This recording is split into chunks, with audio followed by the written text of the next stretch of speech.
with my last video, if you watched it. It's titled, "The Second Amendment Only Covers Muskets." And that title was meant to be an attention grabber and not a statement of my beliefs, which is evidenced if you watch the video. I had one individual comment that it seemed I was trying to restrict firearms in America to anything made on or before December 15th, 1791, when the Bill of Rights was amended to the Constitution. That is not the case. I was simply disproving the belief that the only firearms in existence were single-shot muskets. And I think I handled that pretty well, and I proved my point. And there's like 7 different instances where I specifically say I am against restricting firearms, period, in one way or another. So, moving on.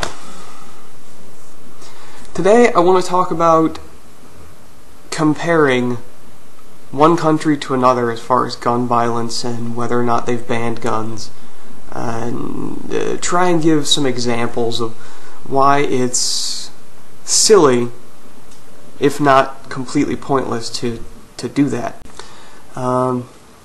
Everybody likes to point out that Japan and England have no guns, and yet they have very low crime. And England specifically, they point to the gun murder rate, the murder rate with guns.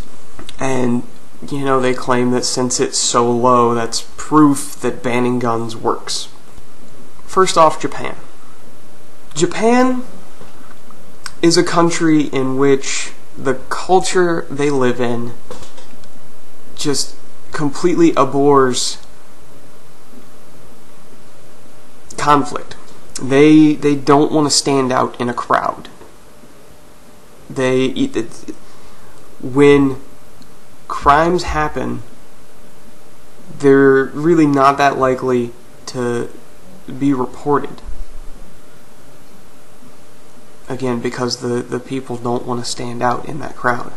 On top of the fact that they don't want to stand out is the fact that they have a cultural concept and a social concept of the two selves, your public self and your private self. And the idea is that your public self is essentially you agreeing with what the majority of people are saying because you don't want to cause any conflict, and the private self is your actual true feelings, whether they're similar, slightly different, or completely opposite. And you never share your private self. So, again, it's entirely a culture of cooperation and doing what you're told.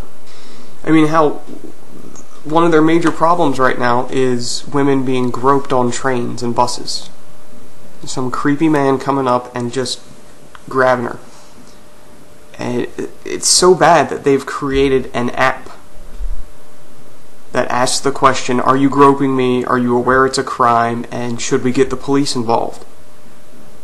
And the idea is that should you be groped, instead of just turning around to this guy and saying, stop that, you pull up this app and your phone asks in print, text across the screen, are you groping me?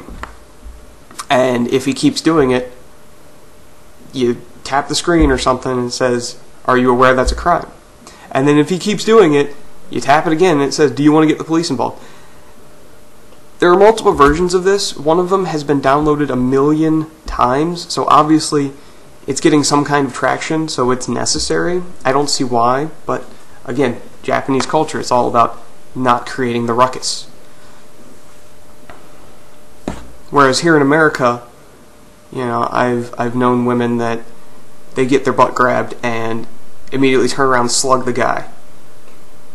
Or slap him, or, she'll do something. Very rarely will an American woman, when she's being felt up on a train, just sit there and do nothing. And on top of that, the police have been known to torture and abuse suspects in order to force confessions. And then when they go to court, and the suspect himself says, I was beaten for that confession, the court still accepts the confession. And that's pointing to their 99.9% conviction rate. doesn't look so great when you start hearing that, the courts take coerced confessions. And also, I know this from my 2 years being there as a Marine, if you start talking to the Japanese police and then suddenly clam up, you can do that, it's allowed, but the court can hold that against you, and they always do. They always decide that, since you stopped asking questions or answering questions, you must be guilty. Next is everybody's favorite, England, as Piers Morgan loves to point out. England, okay. They had some shootings, some mass shootings, and they rushed to ban weapons, and, they've been kind of up and down about their weapons regulations as far as I know. And I'd actually like to give a shout out to Amidst the Noise. I'm going to link a video down in the description box of his that breaks this down in further detail, that covers crime rates as reported to and by the FBI and to and by the Home Office. And the Home Office is England's version of the FBI in that they collect all these different crime stats. And the information he has shows England's violent crime going up over the past 100 years. And as he points out, it's hard to break it down by type because 100 years ago they didn't keep that information really. But when compared to America's violent crime, obviously there is more of it because we are a much larger country. We have 7 times the population, somewhere around there. And considering that large of a gap, there's going to be more crime in America. But over the past 20 years, as Amidst the Noise has pointed out, there's been a 50% decrease in murder in America. If you look at the FBI crime stats from 92 to now, there was twice as much crime in 92 as there is now. Murder, anyway. In England, they banned guns.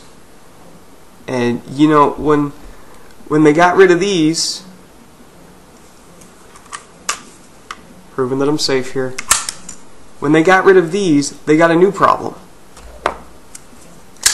These. You get rid of guns, even if you could wave some magic anti-gun wand over the country and suddenly get rid of all guns. Now suddenly all somebody needs to do to steal your wallet or whatever is stab you, cut you. It's gotten so bad in England that they're actually trying to petition round-ended kitchen knives to reduce the number of stabbings. So either they're really big on banning possibly dangerous things, or the crime's just continued, but now instead of a law-abiding citizen able to pull out a gun and defend himself, he's either got to learn some really good martial arts in order to counteract the knife, or he's got to get in a knife fight himself.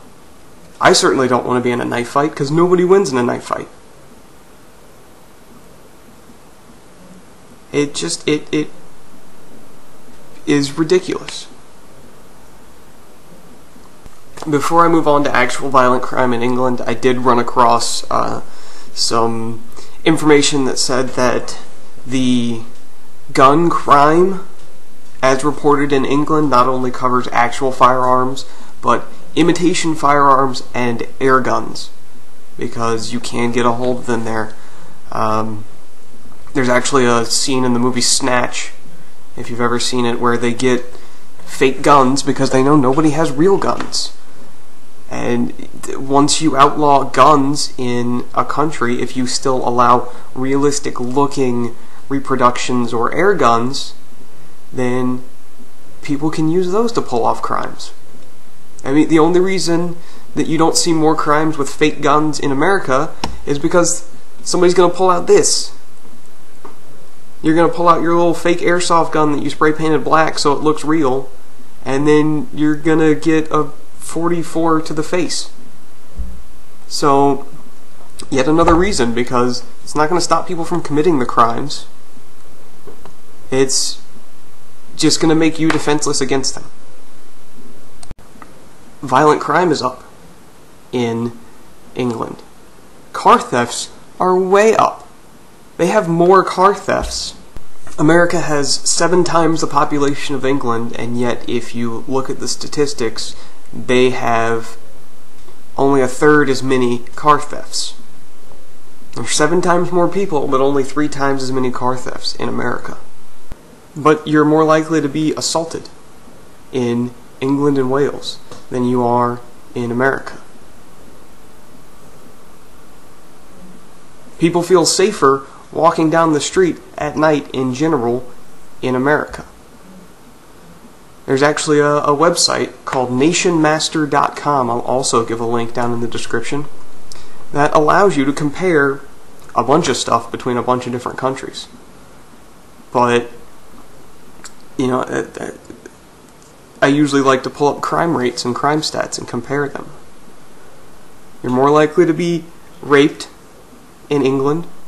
You're more likely to have your car stolen, your wallet stolen.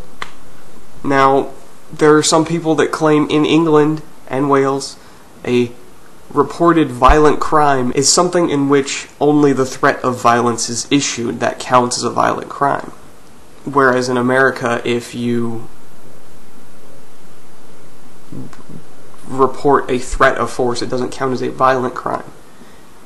It only counts as a violent crime if force is actually used. But there's still a huge disparity.